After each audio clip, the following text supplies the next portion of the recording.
Bom, primeiramente boa tarde e sejam bem-vindos ao programa Só os Lindos. E nessa edição a gente vai conversar com 4 personalidades diferentes: a historiadora Andressa, o sociólogo João, a filósofa Yasmin e o geógrafo Gabriel.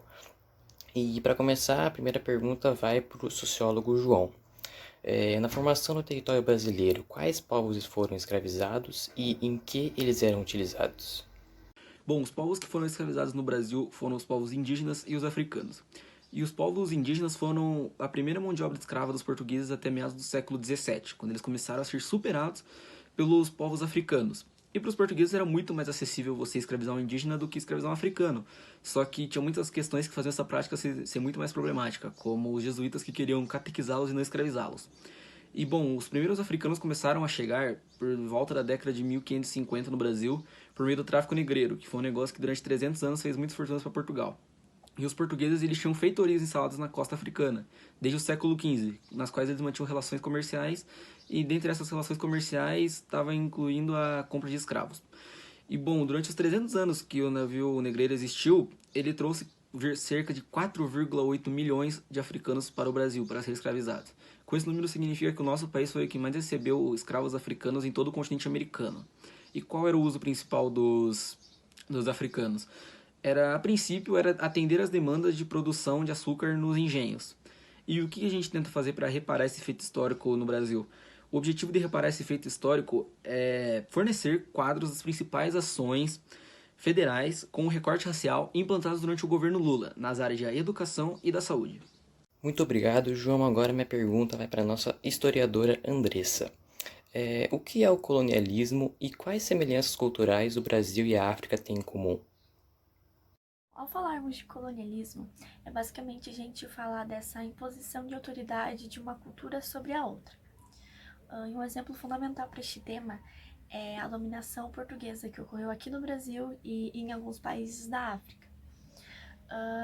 Nós relacionamos essa destruição da cultura desses povos por essa influência desses países a qual já são desenvolvidos, a qual tem um poder maior em cima desses países a qual está em desenvolvimento.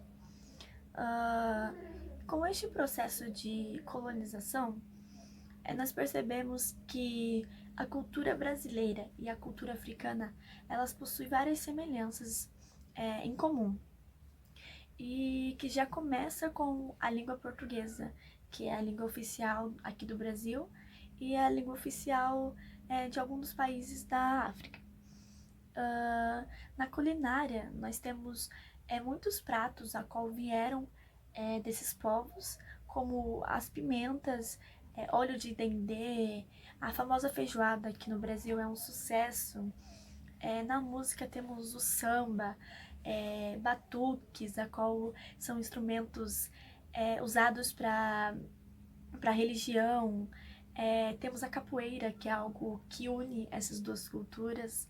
Temos várias palavras do vocabulário, assim como batuque, que eu acabei de relatar. Moleque também é uma palavra que vieram desses povos.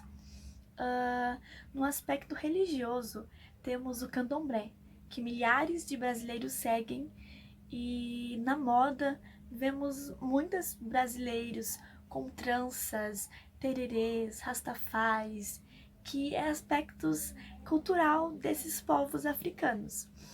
E se a gente for falar todas os aspectos africanos e brasileiros que se uniram, demora muito tempo, porque são muitas coisas que através desse processo de colonização uniram essas duas culturas e que ficou maravilhoso. Muito interessante, Andressa. Agora minha pergunta vai para a filósofa Yasmin.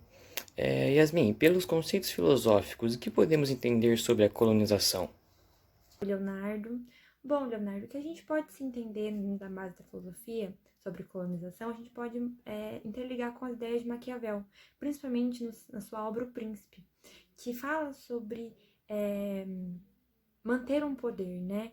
Conquistar e manter um poder, que é basicamente isso que a colonização faz, nos levar, um povo coloniza um local e ele chega lá, no pensamento, na intenção, de que ele vai comandar aquilo. Então é ele dominar aquele local e manter o seu poder dentro dele.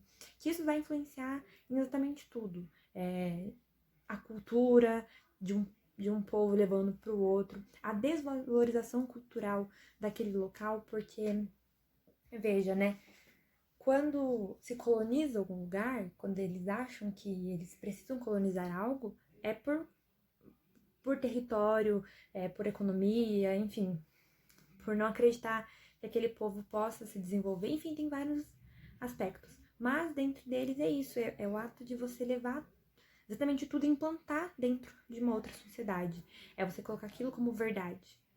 Então, a gente pode relacionar a colonização com as ideias de Maquiavel, principalmente na ideia do príncipe, porque é basicamente ali que é sobre conquistar e permanecer, né, com um decreto ali, com um mandato e uma superioridade. Muito obrigado, Yasmin. Agora a última pergunta do programa vai para o geógrafo Gabriel.